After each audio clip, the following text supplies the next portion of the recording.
On est de retour dans vos nouvelles du Sud-Ouest et c'est le moment dans l'émission où on parle sport et plus particulièrement hockey dans cette chronique-ci. Donc, salut Steve. Salut, ça va bien? Oui, on commence avec les traditionnelles performances donc, de nos équipes régionales. Donc, oui, Midget 3A. Oui. Exactement, les Grenadiers versus les Riverains. Oui, une chronique entièrement hockey cette semaine. Les Grenadiers qui disputaient seulement un match, une victoire de 3-2 en prolongation. C'est un but de Lucas Mercury, son 10e de la saison, qui a donné l'avantage aux Grenadiers.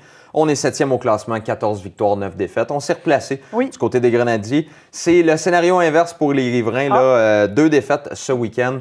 Une défaite de 3-2 contre les Gaulois de Saint-Hyacinthe et une défaite de 7-4 contre les Chevaliers de Lévis, qui étaient les commandeurs de Lévis à l'époque. On a changé de nom. On est maintenant 10 victoires, 14 défaites, 11e au classement. Donc, on dégringole. Ça va être difficile de rester dans la course aux séries. Ça va être très intéressant à suivre là, pour les prochaines semaines.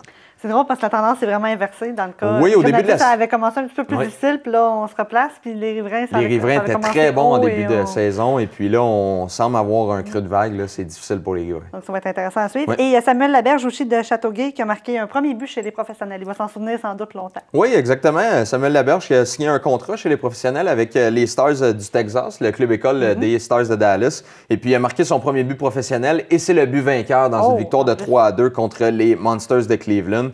Rappelons que Samuel Laberge est un ancien des Grenadiers. Il a été capitaine avec l'Océanique de Rimouski, donc il poursuit son beau parcours. Excellent. Et il gardera certainement la rondelle, là, souvent chez les Assurément, il y a déjà une photo de prise avec la rondelle puis du tape alentour. Parfait. Il va sûrement s'en souvenir. Ça va être quelque part sur sa cheminée à un moment donné.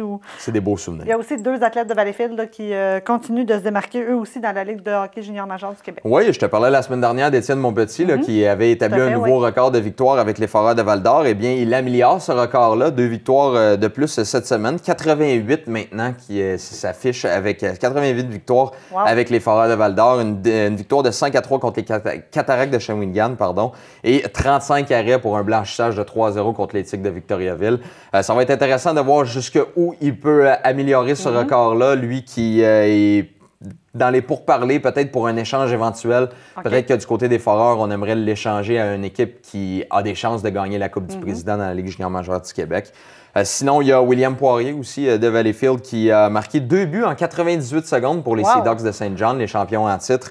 Il a permis à son équipe, il a marqué les 4e et 5e buts et on a gagné 5-4 contre les Screaming Eagles du Cap-Breton. Donc, c'est quand même assez spécial pour lui, compte tenu qu'il a marqué ses 2 buts contre son ancien coéquipier avec les Grenadiers de Châteauguay, Kyle Jessamine, qui était dans les filets des Screaming Eagles du Cap-Breton.